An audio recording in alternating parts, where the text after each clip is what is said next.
This episode of The Edge is brought to you by Audible.com, offering more than 180,000 titles for smartphone, tablet, and desktop.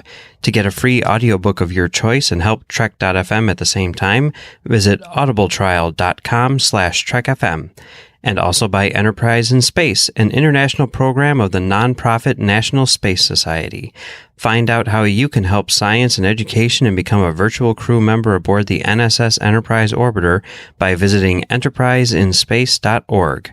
And if you want to join the conversation and share your thoughts on this episode, join the Babel Conference, our listeners group on Facebook. Just type BABEL into the Facebook search field. We look forward to seeing you there. Hi, I'm Rekha Sharma, and I played Landry on Star Trek Discovery. You are listening to The Edge on Trek FM. What have you done out there on the edge of Federation space?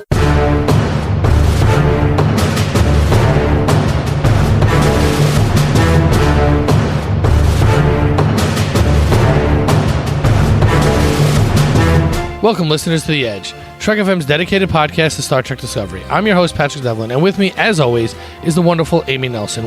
Amy, how you doing? Hi, I am doing great this Sunday. Glad to be podcasting with you. As usual, I just love it. Yes, it's a great, this is actually a great day for me. Tonight's WrestleMania. We're recording on the night of WrestleMania. I did 2 podcasts this morning with Brandon. That'll be coming out in a couple weeks and a couple weeks after that. But I also spent all day yesterday hanging out with my son at wrestling events and taking tests to drive aerial lifts at the convention centers. And I did a lot. I saw history in the making. First time since 1960, someone not named Vince McMahon has run a wrestling show in Madison Square Garden. And if you're a wrestling fan in the New York area, that's a big deal. And it wasn't just any somebody. It was an American company and a Japanese company that did it. So we saw that, and we saw someone win the title for the 5th time from New Japan in America. It's been a crazy weekend for me. That sounds like so much fun. I know nothing about it, but I can tell from your voice that it's very exciting. Okay, so you remember how you felt about the hockey team last year? Yes. That was me last night, packed into like 6 hours, you know? Oh. So it was a great show. I had a blast. If anyone watches wrestling, they understand what I'm talking about.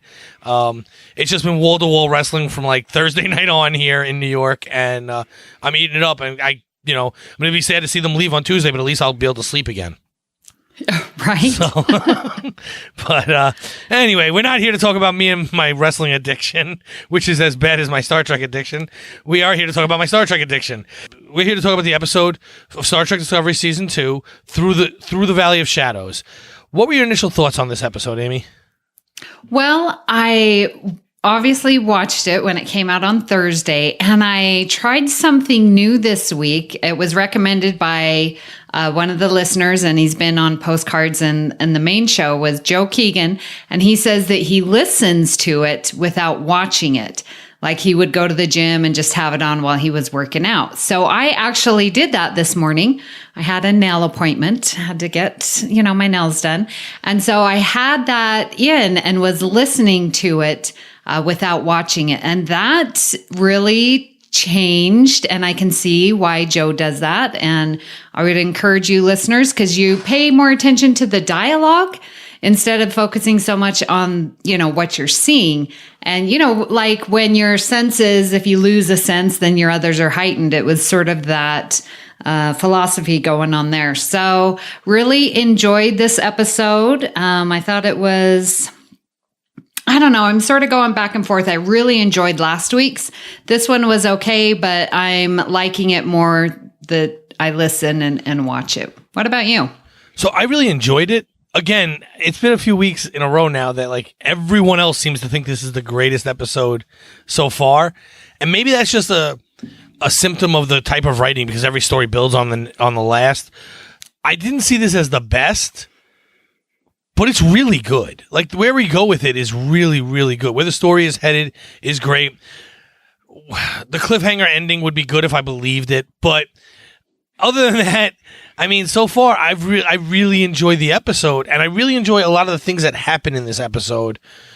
For the most part, my one little issue is we just jump right into Tyler. That's really the only issue I have with the episode. Well, and, we did talk about that last week and how I was sort of mocking, Tyler, his major dramatic death, what we thought death scene, Leland, and he's crying out. And then there's no mention of it whatsoever. Nothing like, oh, I am standing straight up and back to work. And I mean, I understand 23rd century medicine is way advanced, but, I was thinking about it. It's like, that would have been really powerful to have Culber working on Tyler. And I just think that was a missed opportunity. Exactly. That's the perfect way to put it. They missed a huge opportunity to either have Culber work on him or refuse and then have whoever the half doctor, because clearly there's only one doctor at a time, but whoever the half doctor was while Culber was dead, Yeah. And either way, I could have seen either one of those stories being good. Whether Culber did it or refused to do it, if written properly, would have been great.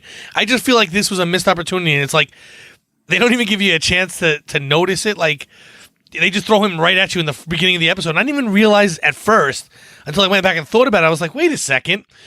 Didn't he die Broadway style? Like, what's going on? Yeah, I think it also would have added to Culber's story and made it more plausible when he's sort of not ignoring, but ignoring Stamets like in the mess hall and he's moved out. Like for him to have worked on Tyler would have shown him, again, taking those steps down his path of his new life. And it's like, okay, I'm going to, work on Tyler and heal him because this is what a doctor does. And he's throwing himself into his work. It just would have strengthened his backstory. And I think added more validity to him ignoring Stamets at that one scene in the mess hall. Yeah, right, exactly. So again, it was just a little thing. Missed opportunity. It could have been a cool scene. They packed a ton into this episode anyway, so they did. Initially, so what I wanted to talk about was Michael talks to Amanda and Spock, and then the crew, and I found that those scenes to be pretty powerful too, because you have Michael who talks about how she lost her mother, and Amanda, who's for all intents and purposes her mother, tells her, "No, you got that backwards. You found her, and you'll find her again." It's an amazing line. Because here we go again with Burnham having to put everything on her shoulders and take responsibility for everything, but she's not even giving herself credit when she does the thing that she's putting responsibility on herself for. So that was really good advice and sort of twisting and, changing Burnham's perception. Like, no, yeah, you found her. You were the one to search her out and to, come up with this idea to capture her. And like, yeah, you found her and you're going to find her again. And I loved the scene when Spock comes in and says, well, you're needed on the bridge. And Amanda's like, take care of each other. And it's just like, oh, the family is coming back together. Still don't know where Sarek is and his relationship with either of his children. But Amanda is getting her children back. And I think that was very beautiful and a good not a closure to her motherhood story. Yeah, no, I think it was great. And I think, again, it goes to further the Michael and Spock relationship that we started to see ever since Spock said to Michael, if it makes you feel better, or how I forget his wording, but I will accept your apology. Not saying that he doesn't understand that she's sorry. It's that she shouldn't have been sorry. But if it'll help you, then I'll accept it. Yeah. And since that moment on, we've been seeing them grow closer and closer. And this just reinforces that that's what should be going on and that's not a mistake. Yeah. And when they're in the shuttle getting ready to go get the Section 31 ship and they call each other, or Spock calls her, all right, sister. I just that was such a great one-liner. It just was perfect. Well, I like that. I liked when she said, you shouldn't be babysitting me. Yeah. Almost I don't need saving. Right. It was almost kind of like a leave me alone, big brother. I know she's actually technically the older one here, right? Mm-hmm. But still, it just seemed like a go away, big brother, like kind of line, and he uses logic to go, yeah, well, except the Red Angel keeps showing up for you, so I'm staying, Yeah. And I had a question that I was asking. I was on the live chat again with everyone, and I posed a question. And I think I had the answer after listening to the episode again this morning.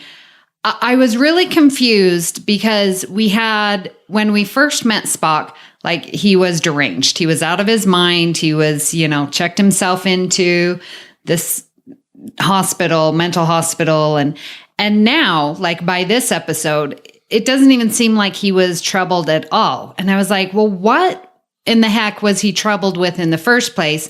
And how did that switch into him being okay? And I got my answer when they were on the shuttlecraft, and he was like, your anger is the enemy of logic. And he's like, I know that because I've experienced it. And so to me, it was him having this anger about not being able to figure out the red anomalies and stuff like that. Whereas now, with the help of Burnham, he's sort of overcome that and he's coming back to who he is. Would you agree with that? Yes and no, because okay. So first, yes, overall, I do agree with that, because when we first see him, he's like crazy. He's talking gibberish, and it turns out he's talking backwards in a mirror, but which was cool. But when he first checks himself into the psychiatric center, I guess it would be called, right? He's not doing that yet. He's still kind of sane of mind, but he thinks he's crazy because he thinks he can see tomorrow, and that can't be true. And so his logic won't allow him to come to grips with the fact that maybe he does see tomorrow. Then when he figures out that he can see tomorrow, that's when he snaps. So everything from that point forward is, yeah, I agree. Okay. I just think the timing, Okay. Yeah, because I was just really confused because he was so just messed up and now he's fine. And I was like, did we get any conclusion? But okay. Yeah, that makes sense. And I think, when he was like, I was angry and I know. And then Burnham's like, I'm enraged. And it's like, oh, okay. Slow the horses there, Burnham, because that's big trouble right there. Yeah, but they built in an scapegoat for that because they basically said that the only thing that kept him from snapping completely and being able to come back was his human side. Mm-hmm. So she could be enraged and she's not going to end up, potentially she won't end up where he is. I mean, potentially we see humans with mental illnesses all the time, but it's not a necessary, like his Vulcan half is what caused him to go over the edge and not be able to cope. Whereas she doesn't have that problem, Yeah, which is very evident by the end of the episode because, as she's going out in the shuttlecraft, you can feel this anger and she wants to get back at Leland and control and stop this AI. And she's enraged, she says.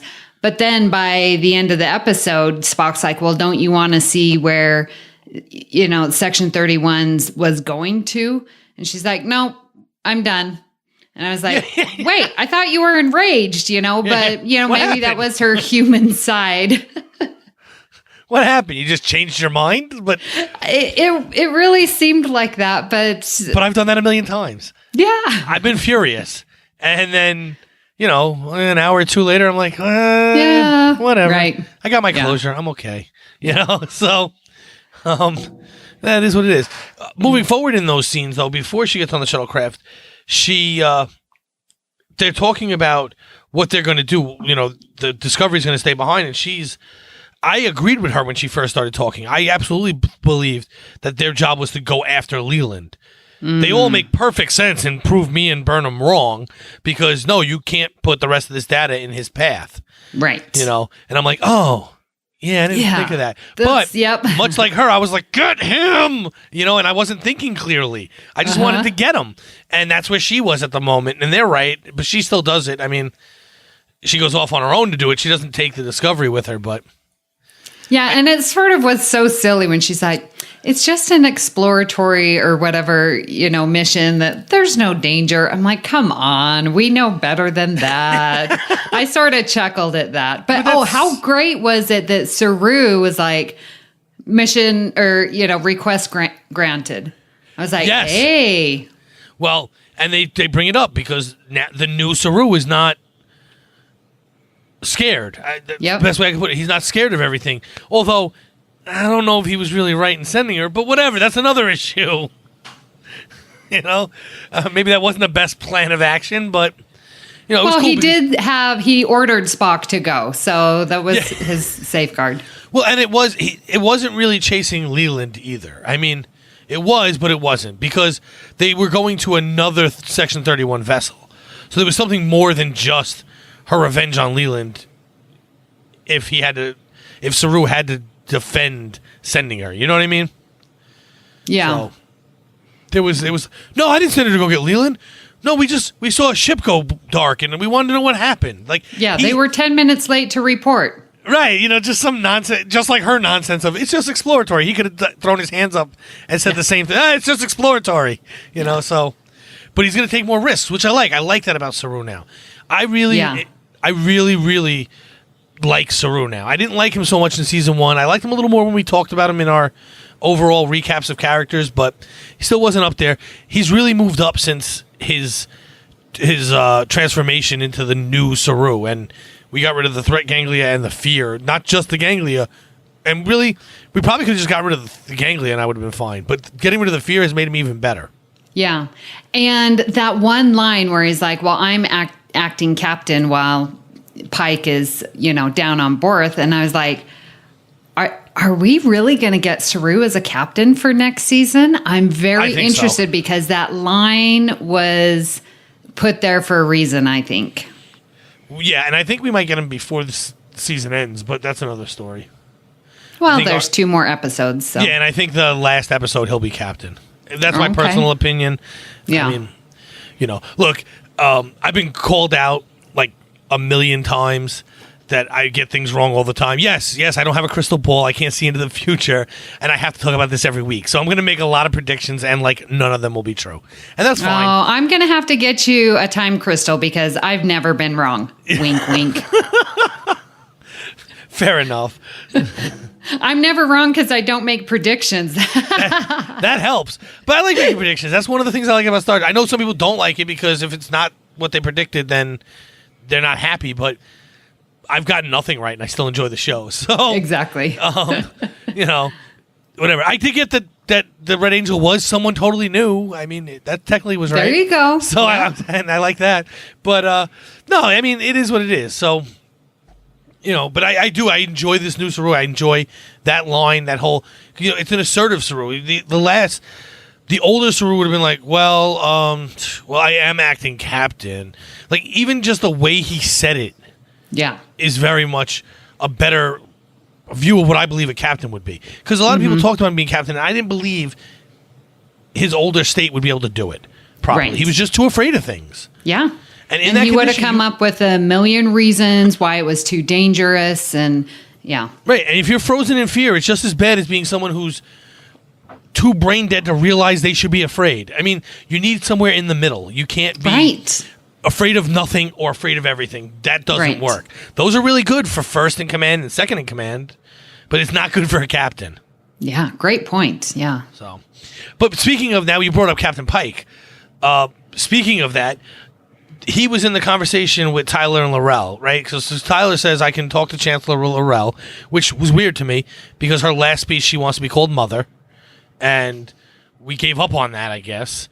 So, well, she wants the Klingons to call her Mother. But even when she refers to herself, she's like, even as Chancellor, I have no sway or influence over the monks in the monastery. I don't know. I would have just rather her stick to her mother guns, in my personal opinion. Well, I think they're interchangeable, but Chancellor is a more political term, so yeah, I know. She's going to go with that, talking to Federation I actually people. went back and watched the episode because I didn't want to sound too foolish when I brought this up. She clearly says she does not want to be called Chancellor. She wants to be known as Mother, which is more fierce. But again, she's talking to the Klingons. Yeah, but so what?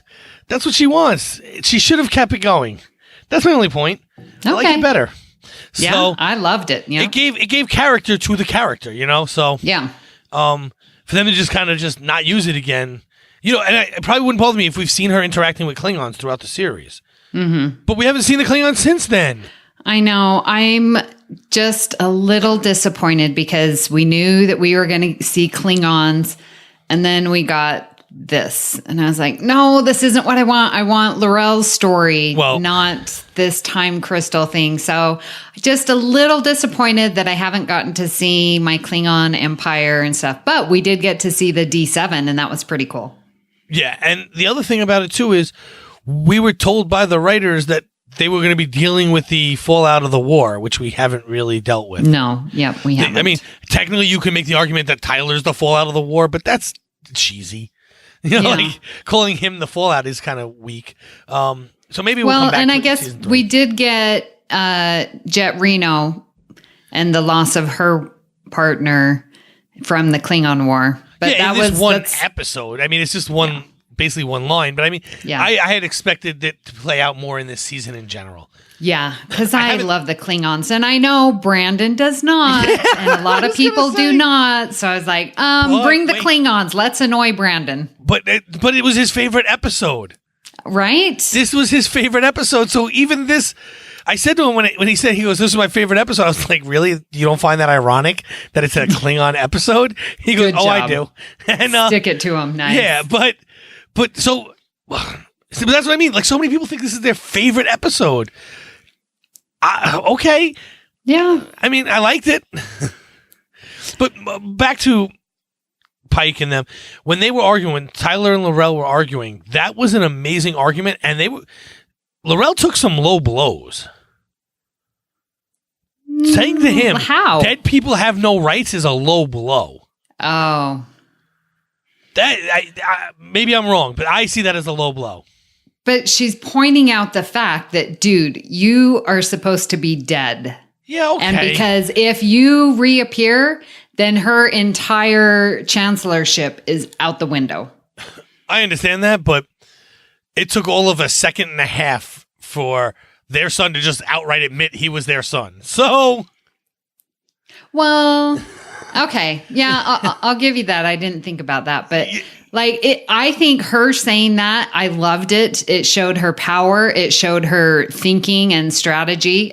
It was perfect. Oh, I'm not against it. I just think it was a low blow.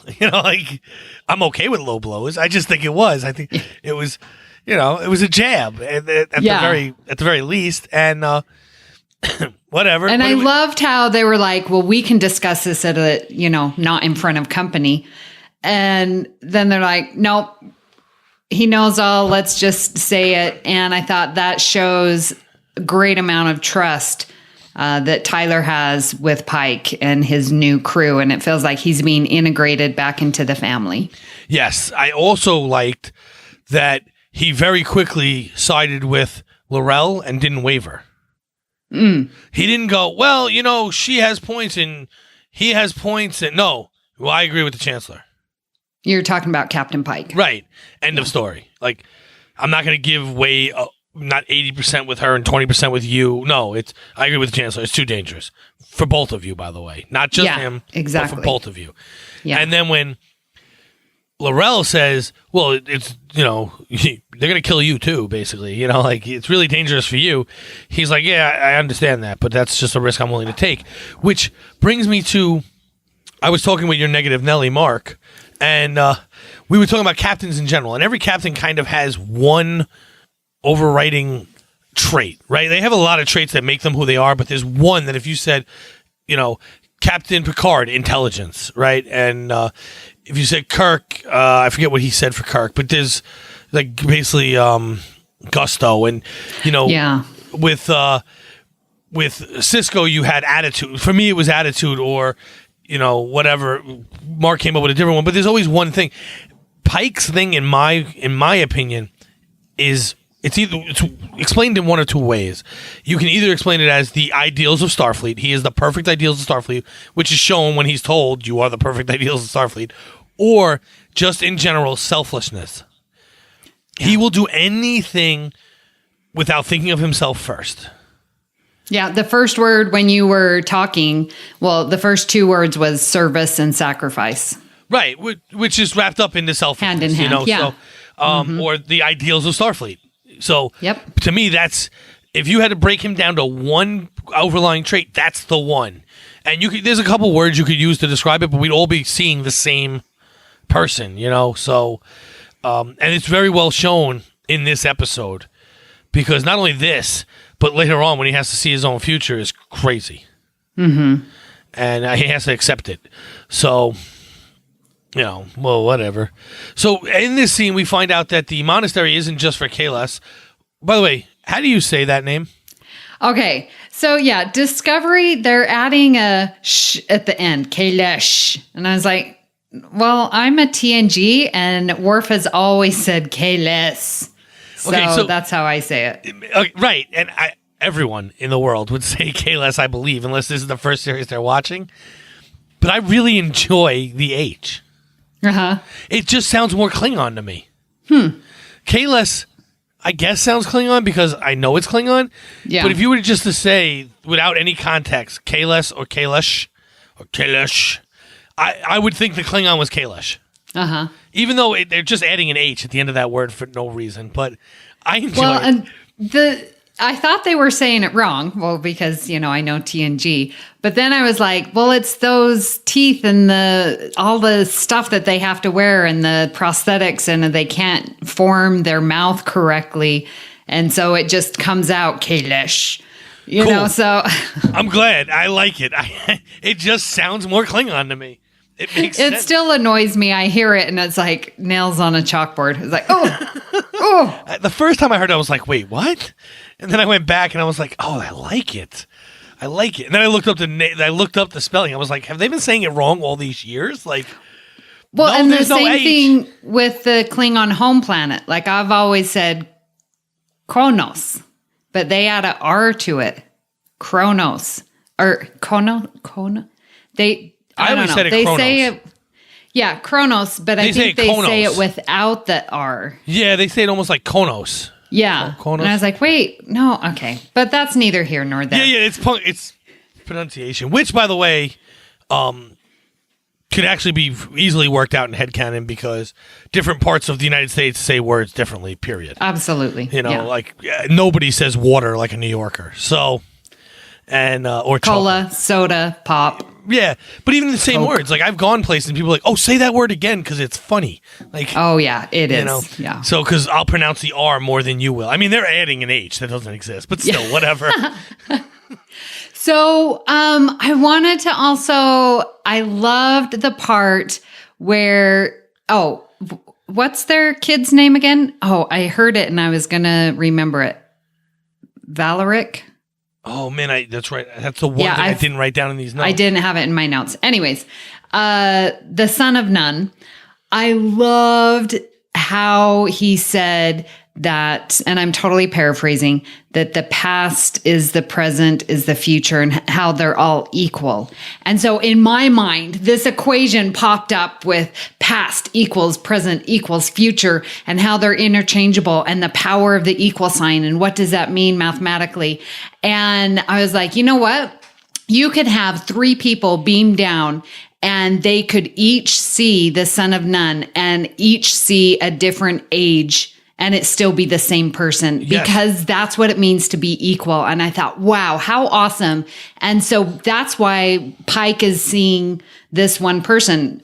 It could be any age. It didn't have to be this, but it is. And so I'm totally fine that he grew up fast. It's not. It's because time, they're all equal. So you can't, I just loved it. No, it's like it's like DS9 and the prophets or the orb. No, well, the people, the wormhole aliens, right? Oh, they exist in all timelines. Now they don't grow up and change, but they can literally just step in to any point of the timeline because they exist through all of them. And I saw it kind of like the opposite of that. You know what I mean? Like, okay. So that he could have presented himself as the 4-month-old baby, or as the old man, or as the adolescent, or whatever he wanted to present himself as. And the only thing that was a little weird about that was, I guess things have just been kind of crazy on the Discovery lately, but Pike was kind of really okay with that really fast. He was like, no, well, you're their son, but I heard you were dropped here like 3 months ago. And they were like, he's like, yeah, the past equals the future equals the present equals the past equals the future. And Pike's like, oh, okay. Well, but he does know that they are guarding time crystals. Oh, I understand, but it just seems a little too. Sounds plausible to me. Like, okay, so the one scene that has stuck in my mind was this camera angle, and again, I apologize, I didn't look to see who the director was, but so Pike is there at the very beginning in his beautiful fur coat, rimmed, lined coat. Anyways, and they have the camera angle looking down on him and he's sort of looking up. That is such a TOS angle. I swear I can remember camera angles being shot like that with TOS, with Kirk just looking up, and we've got Pike's just silvery hair framing his face, and just that angle was, to me, just reminded me so much of TOS, and it is burned in my memory. And Anson Mount is just so handsome, but just the look and that angle, it made my TOS heart happy. I didn't even catch it. Now I'll go back and watch and check for it, but what you're describing does sound like a very TOS. Right. Just sort of that angle. Yeah. It was good. It showed that they, it avoided showing that there was no sky, or whatever on the scene.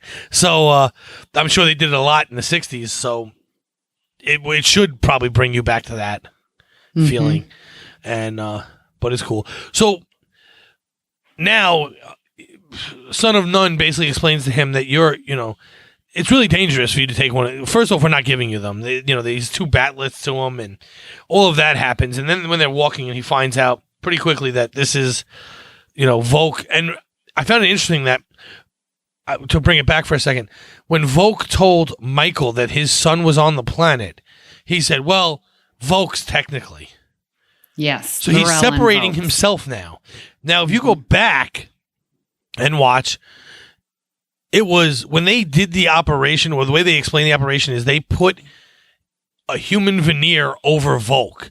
But in Tyler's head, Tyler is Tyler, and Voq was put inside of him, which is the opposite of what actually happened. Yeah, and I think that he's tried to make that separation, very clear, even from when did he...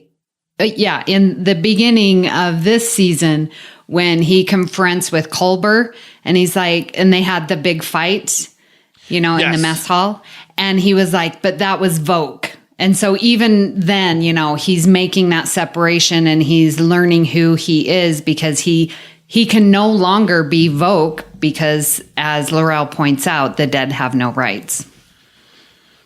Correct. But he's really not Tyler either.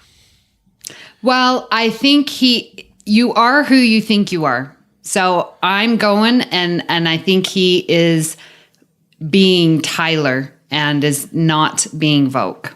Fair enough, but then he could be Voq if he wanted to be. If he at the end of season 1, we thought that he was going to be Voq.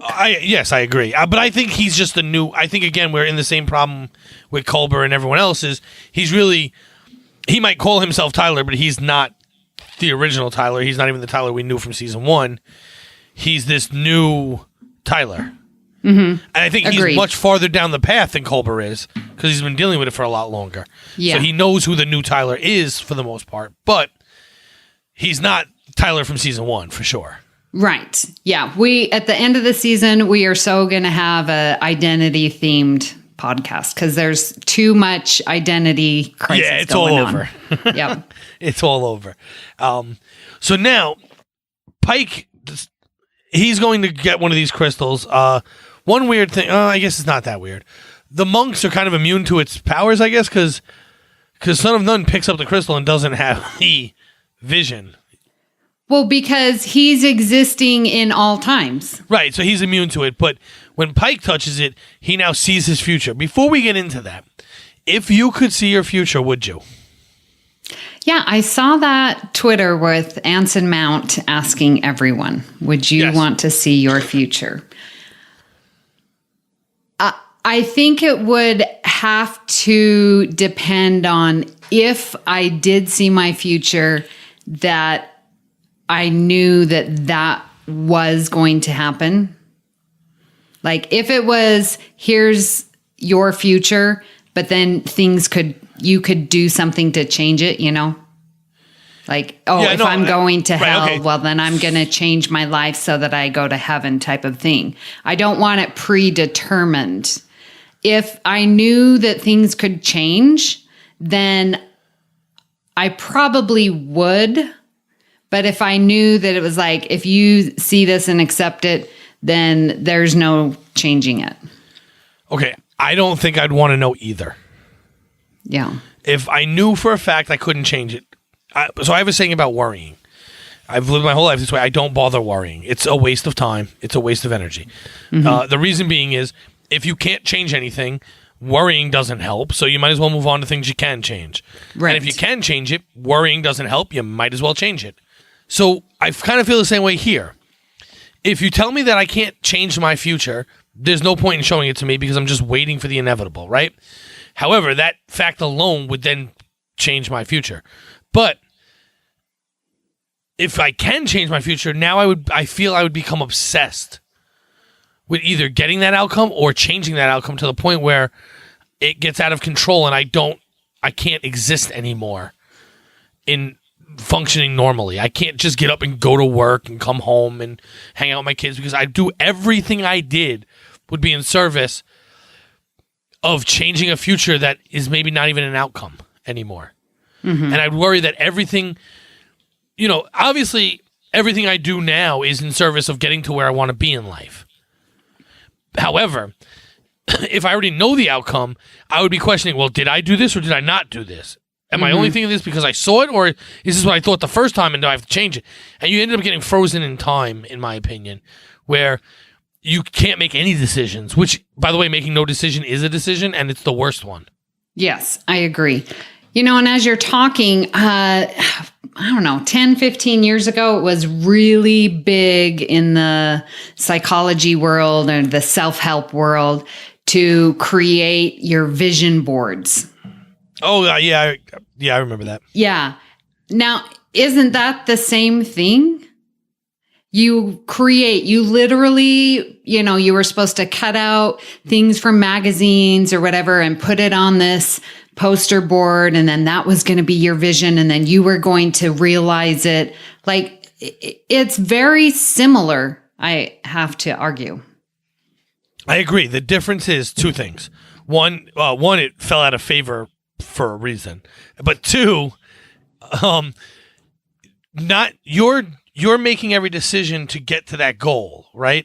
Yeah. Now, had I told you there is no way for you to get to that goal, you would question every decision you're making as to whether that is the one you did or did not make that got you not on that goal. And that's where the paralysis comes from. You get what I'm saying? Right. So, like, there might be things that I sit around for days and go, well, and usually, I gotta be honest, things I sit around for days thinking about are stupid.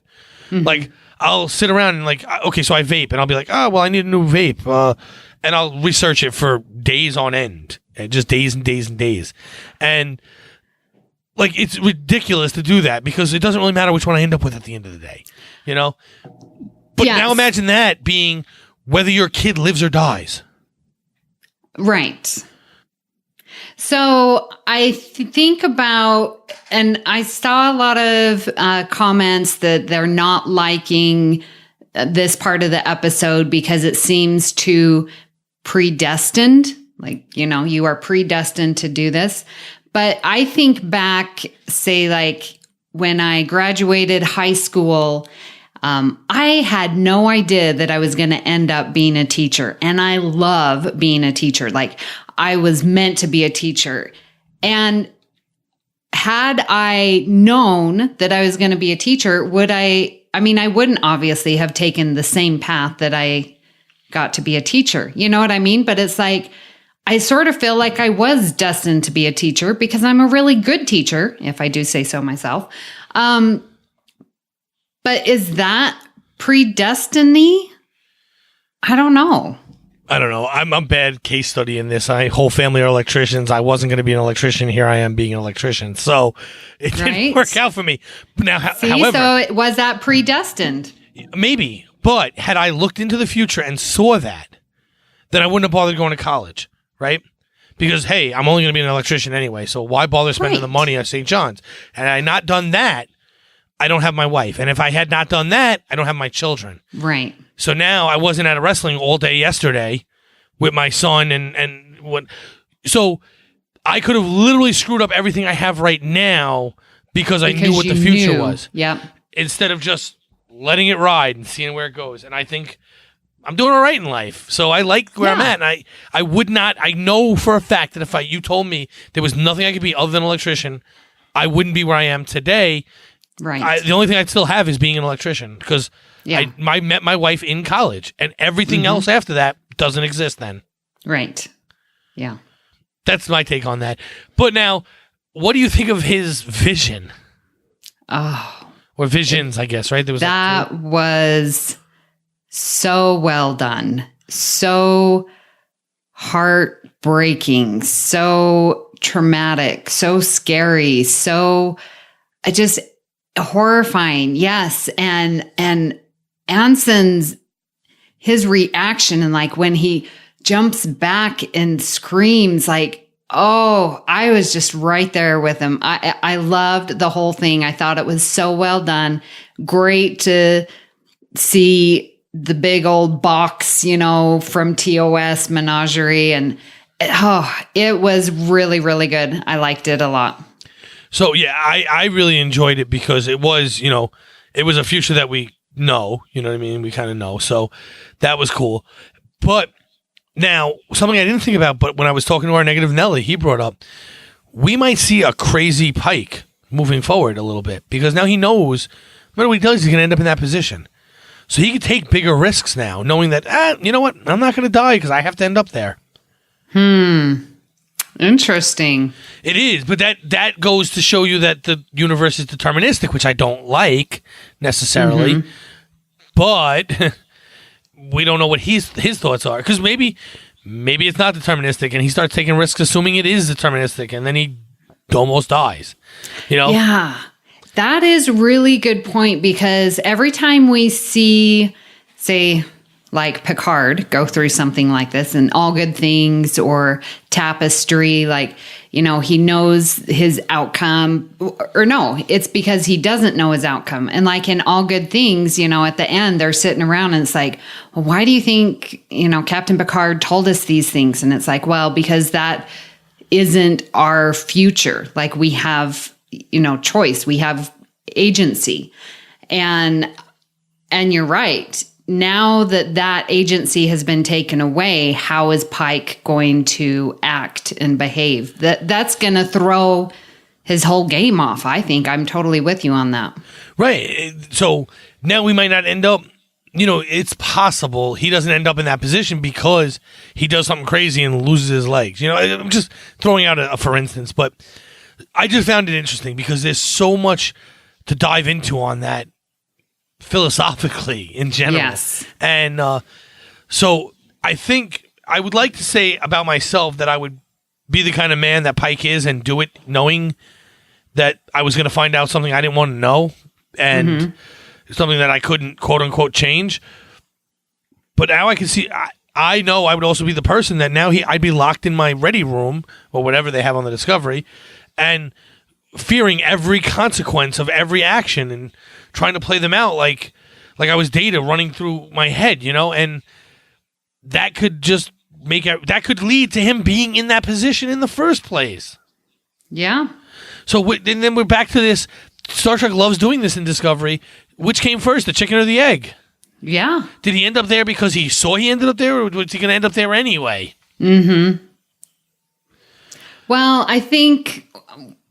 Well, I choose to believe that he's going to end up there anyways, especially at that scene where he grabs his badge and like he's literally just talking to himself saying, no, I'm going to do this service, and love and sacrifice. And no, I'm going to do this. I'm going to finish this. And, I think that he's going to make those choices again and again and again because that's who he is. That's his character. No, all right, but you said that wrong then because he goes there because he saw it this time.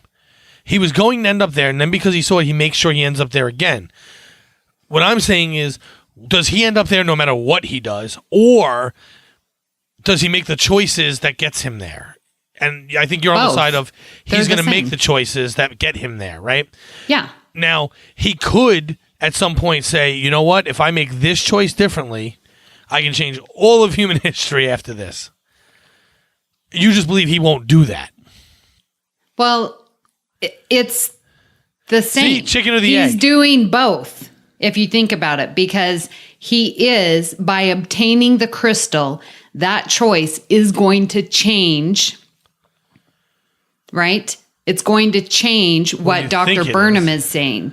So he right there is going to change history, and he's going to fulfill his future because of the choice. Right. Okay. Yeah.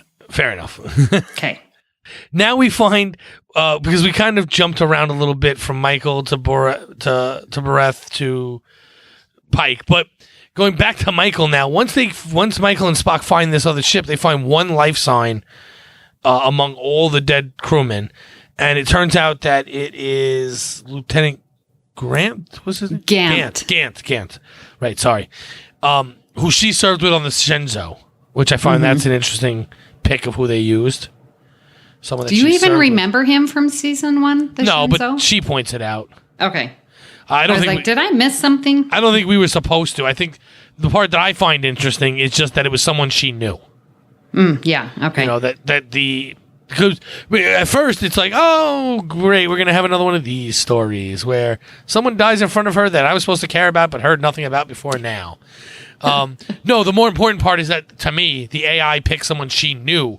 So I assume that it knew she knew, and because of that fact, was using him to get in with her. So she would trust him more easily than just someone else. Yeah, and there was, again, some comments that I saw online. Sorry, I keep saying that, but I read all of your comments for postcards. Well, it's cool because you do that, and I void them like the plague so that we don't end up having the same opinion. I do that on purpose. Like, it's not that I don't, listeners, I do value your opinions, and live from the edge, I do listen to it later on, but I don't want it coming into this recording. So, because I bring it in plenty. Right. So if we just mirrored each other, that would be terrible recording. Okay, and the listeners brought up something really good because I had an issue with it too. But then again, after listening to it this morning, I think I've sort of figured it out in my head. So when they first identify, there's someone alive out there, we see a life sign and they get them on board. And then, it's this Gant, and they are, trusting him. And Gant's like, telling him this big story. And the listeners were like, why didn't the AI, when Spock and Burnham came, why didn't they infect him right from the get-go? Why did the AI have to go through this big old, charade of, bringing in someone that Michael knew? And like, why didn't they just turn Michael and infect her with the nanites? But then I was listening to it this morning and see if I make sense or if I miss something. So Gant, or Control by then, reveals the plan, which I think is so funny. Insert Dastardly music. Always going one step too far. Just do your job and you'd get it done, you bad guys. So now I'm going to reveal to you my whole plan because you are mine. Ha ha ha ha. Yeah. And then a brick falls on his head. So he's revealing. He's like, well, I need you. You are the key. Again, the linchpin of this entire series is Michael Burnham. And so I needed you because you're going to be the one that's going to get me the data off of Discovery. So I needed you. And I needed you to believe that I was to build this relationship and to try and turn you. So that was the AI's explanation as to why they just didn't infect Burnham with the nanites. Yeah, and I think it makes sense because I think... See, now I just used it as... in my head, I just said, that's just how it's more compelling TV if they don't do it immediately. But I think you're right, because if they infect her and then use her to get it, then you're sitting around waiting for someone to figure out she's not her, right? Mm-hmm. So this is a better option. Yeah. And okay. So I agree with you, and thank you, because I didn't think of it at all. And I liked the technobabble of, okay, well, we're going to write this subroutine, something that the AI is not going to figure out, even though it's standing right there listening to your entire plan. But we didn't know that. And they're going to, sort of corner it in this one program and then shut the back door. And then, ta-da, AI is contained. I thought that was a little convenient, but I liked all the technobabble that went with it. It was, but you can use that theory to trap computer viruses like worms. Oh, really? To some degree. You can. Okay. I mean, it's not the easiest thing in the world because they're usually already all over the place. But if you were to catch it in one system, you could, kind of do that. And other viruses you could trap. Certain viruses, they replicate themselves upon deletion. And the way you would get around it is you just partition a new drive and you put it on that partition, and then you put nothing connected to that partition, which is kind of what they're saying here, right? They're just using the word subroutine for partition, which is cool. And so I did enjoy that. I liked that little technobabble. I liked a lot of it. Even the technobabble about time crystals themselves. Like, time crystals are something that exists. It just doesn't exist in the way they're using them here. And they were originally found in 2012. And they just... The way they work is they work oddly with I'm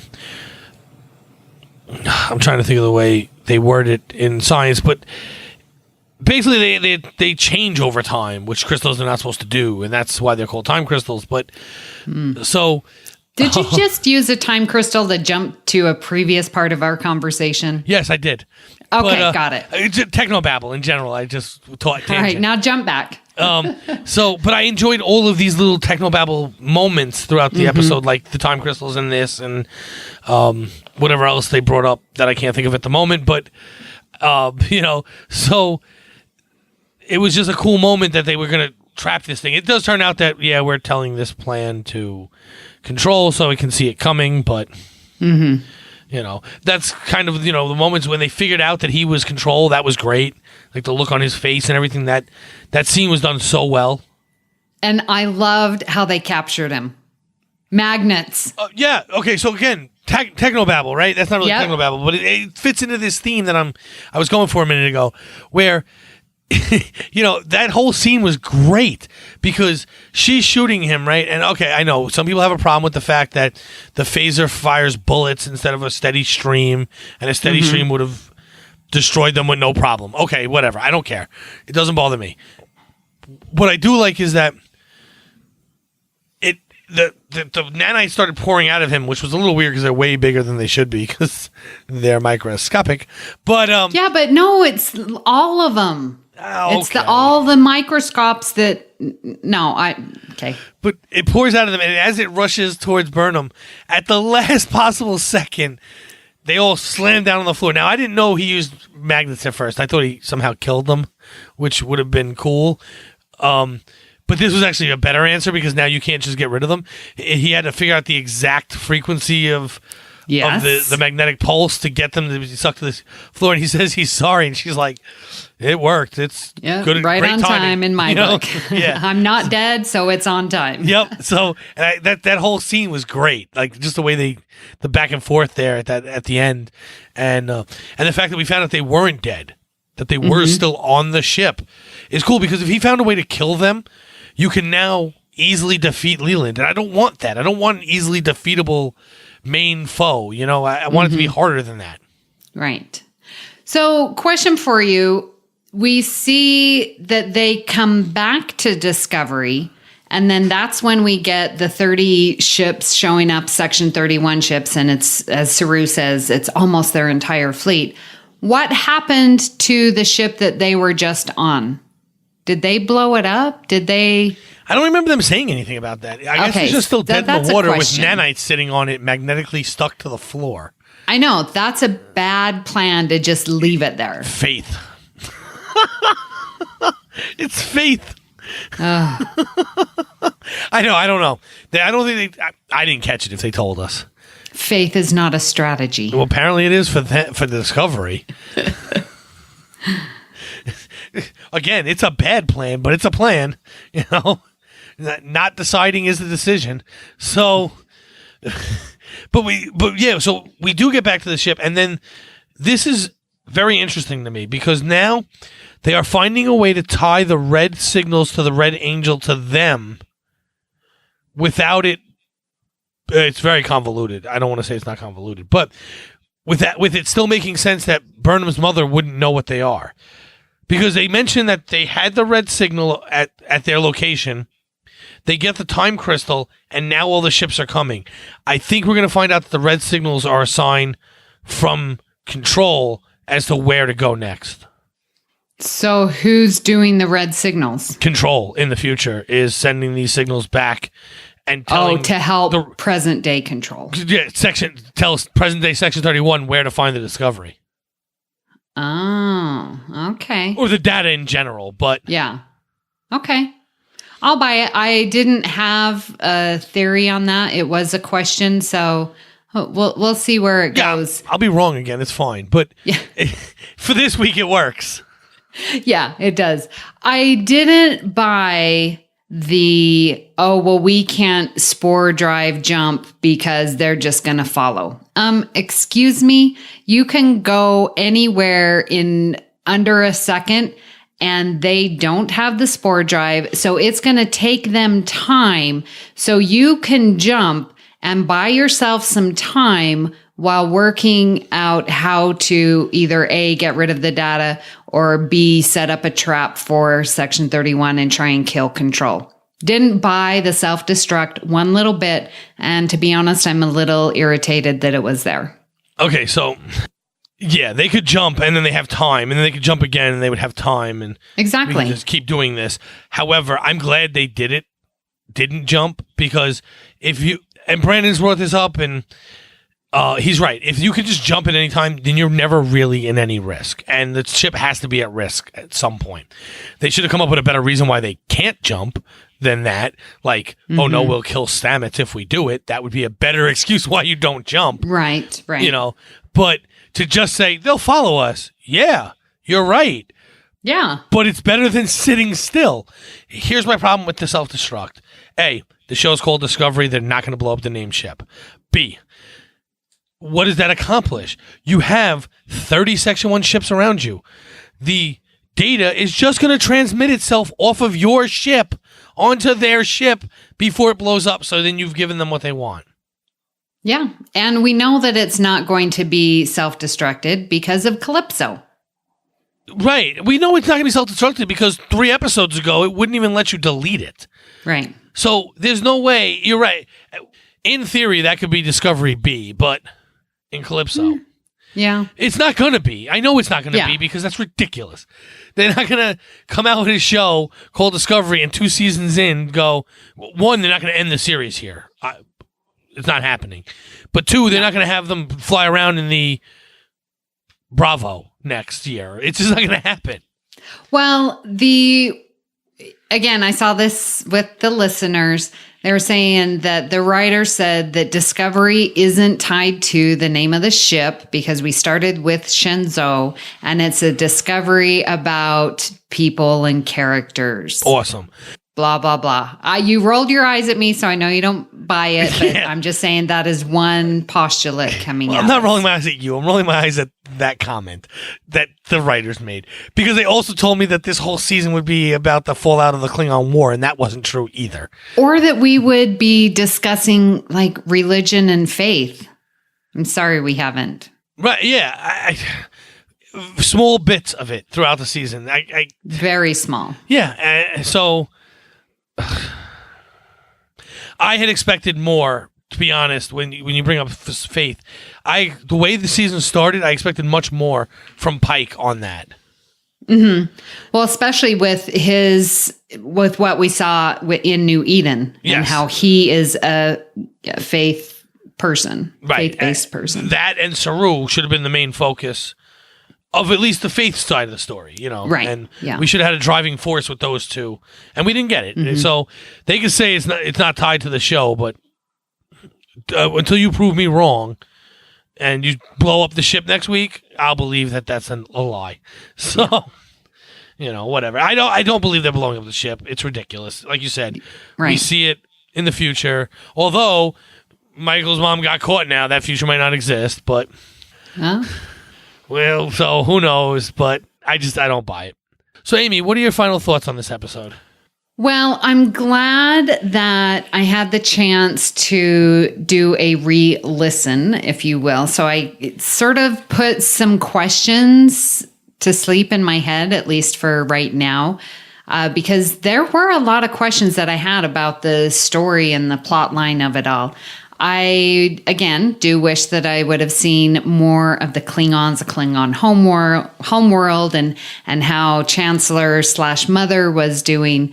But the Time Crystal and the Pike story was just perfect. I loved it. Anson Mount is amazing. The furthering of the AI is still, that's the big question. That's what we're here to find out. And there's going to be 2 more episodes. I really did enjoy this episode. Again, more so on my rewatch. But again, just another great episode that's definitely moving the story along. Okay, so in my final thoughts, this was something I didn't bring up a minute ago that I actually wanted to. One of the things that we got out of this episode that I loved was that Lieutenant Gant says that they need the data not to further AI, but so that AI can be basically invincible. It's about protecting AI, not necessarily creating, because AI, basically, I'm patting myself on the back here.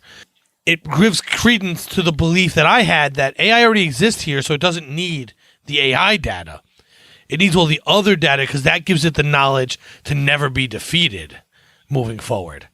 Yeah, I caught that line and thought of you. It's like, oh, Patrick's going to be happy. Yes. So I love the fact that they brought that up because now that wipes away the problem of, well, if AI already exists, then what do you need the information to make AI exist? We don't. We need it to make sure AI continues to exist, which is great. Anyway, I love the episode. I really enjoyed a lot of these pieces of it. There were some things, if you just listen to me speak, there was a few little things here and there that weren't so great, but nothing crazy, nothing that ruins the episode. Right. A missed opportunity with Tyler that we can't... See, the thing about that one is we can't go back and fix it. Right. Because it's already over and past. It's not like we can revisit it 2 episodes from now. It would just seem weird to see a flashback 2 episodes from now of that moment. Yeah. So that's just unfortunate. And that's about it. There was something I wanted to say up top that I forgot to actually bring up. So for the listeners who are still around at this point, I just wanted to thank them because over the last few weeks, I've been having a really rough couple of weeks.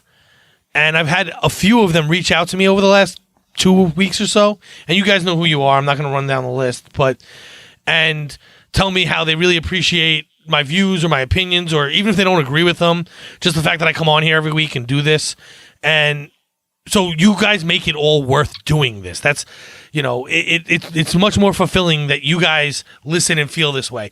And I'd also like to thank Amy because every week I get a break from all the other nonsense going on and I get to sit here and talk with you about Discovery. And that makes this all worth it and makes it worth all the watching it 3 or 4 friggin' times and trying to write up an outline and come up with things that make me not sound stupid. And it makes it all worth it that, I get the podcast with someone who's great and listeners are really appreciating what you and I are putting together here every single week. Yeah, listeners, it really is. We do this, well, 1, because we love Star Trek, and 2, because we love the interaction that we have. And just case in point, it just, when you reach out, it's so wonderful, so well received. We really do appreciate it. And it gives us a little more reason and purpose to get on mic each and every week and, hustle to find a time with the time zones. You're East Coast, I'm West Coast. And, to make it all work and to try and get it out before the next episode comes out. There's a lot, and we we do it because we love it. And obviously I love podcasting with you, Pat. And so, yeah, thank you very much. No, it's great, listeners. I really, and honestly, this has been like a really rough patch of weeks. I've had issues with work. I've lost a few people in my life. And so getting this hour, and it's not an hour, guys. Amy and I spent 2 hours doing this. You get an hour. We spent 2 hours trying to get this done, plus the editing and everything else that goes into that. But just the sitting on mic with each other is about 2 hours long each time, and it's worth all the ancillary things when. And it wasn't that I asked people to contact me. People just messaged me, and timing was just right. And, tell me, I love your show. I love the fact that you do this or that, or I like you for this. And it means a ton that you guys reach out and you feel the need to say, I like your show because of this. And, and if you have a critique, I'll take that too. I like the fact that you guys are listening. So, yeah, it is what it is. Just like Discovery is about relationships, we podcast because it is about the relationships that we develop with you, the listeners, and with each other as podcasters. It's a good thing, and it is. Yes. It's very supportive at times. So wonderful. Yes, it is. It is. It's a great community. So thank you. But it's been fun talking about Through the Valley of Shadows today, but this isn't the only thing we've been discussing on the network. So here's a quick look at some of the other things you may have missed elsewhere on Trek FM. Previously on Trek.fm, Literary Treks. Like you said, some of the recent novels have gone with Commander Una, which is, if I'm remembering correctly, they explain a name she's kind of adopted because she got tired of people just calling her number one or something like that. But it's still referring to this backstory of her being the best of the best, being perfect from Illyria, which is a planet that embraces genetic manipulation, I think, and that sort of thing, and breeding for the absolute best. And she was number one in her generation or something like that. Melodic Treks. But after I watched Star Trek Voyager, and I was aware of the existence of the Minimoog Voyager. It didn't take me long to just it would be cool one day, if I could acquire the synth, the first thing I'd do with it is redo the Star Trek Voyager theme with it. Wouldn't that be fun? The Star Trek Voyager theme performed by the Minimoog Voyager, right? Warp 5. So I'm going to go to Sleeping Dogs for my next episode here. Now, at this point in Star Trek, I'm really tired of the Klingons, and I was on my original watch of Enterprise, and I still am. I'm really, really tired of the Klingons. So, did I say the right episode? Sleeping Dogs, I said, right? Yes. You're just looking at me funny here. I'm like, did I say Shadows of Pajam? No, you said Sleeping Dogs. Okay, good. So, The Edge, a Star Trek Discovery podcast. She is with a fake him, but she even says, well, it's you, but it's really only my memory of you. Right. That line is heartbreaking. Yeah. I'm not the sappiest person on the planet by any stretch of the imagination. Anyone who has heard me talk for months on this network knows that. But this is heartbreaking stuff. Yeah. And that's what else is happening on Trek.fm. Check out all of these shows and join the conversation about your favorite corner of the Star Trek universe and beyond. You'll find us wherever you get your podcast. If you're an Apple user, be sure to hit the subscribe button in Apple Podcasts on iPhone, iPad, or Apple TV, or the desktop iTunes app to get the latest episodes as soon as they are published. And please leave us a star rating and written review. Now, listeners, we are still continuing our giveaway. If you please leave us an iTunes review, and then you will be entered. We have these amazing Captain Pike pins by Fansets, and they were donated to us by one of our associate producers, Chris Trebuzio. We love reading your reviews and your feedback, and we currently have 7 names entered. And I was, with the thanks to Lee Hutchinson, my former co-host on Earl Grey, was able to teach me how to get the iTunes for worldwide. So please, listeners, no matter where you are, I'd be happy to send you a lovely pin for leaving us a review. I've seen some that were entered in the UK and, of course, the ones here in the US. So just go ahead, leave us a review, and we'll get that out to you. You have 2 more weeks for that. Yes, get it in, guys. You don't want to miss a chance at this pin. It's beautiful. So, if you're not an Apple user, we've got you covered as well. You can find our shows on Google Play Music, Stitcher, TuneIn, Spreaker, SoundCloud, YouTube, Windows Phone, and most third-party apps, and you can stream and download the MP3 file from our website or grab the RSS link. We'd love to hear your thoughts on today's show, and there are many ways for you to do that. The best place to join in the larger conversation is the Babel Conference, our listeners group on Facebook. Just type Babel, B-A-B-E-L, into the search field on Facebook, and it should come right up. If you'd like to send us an email, you can use the form on our website at trek.fm/contact. Choose to send to a show, and then select the Edge. That will come right to me. You can also find the network on Twitter at TrekFM and on Facebook at facebook.com/TrekFM. So, Patrick, where can people find you when you're not stealing time crystals from Boreth?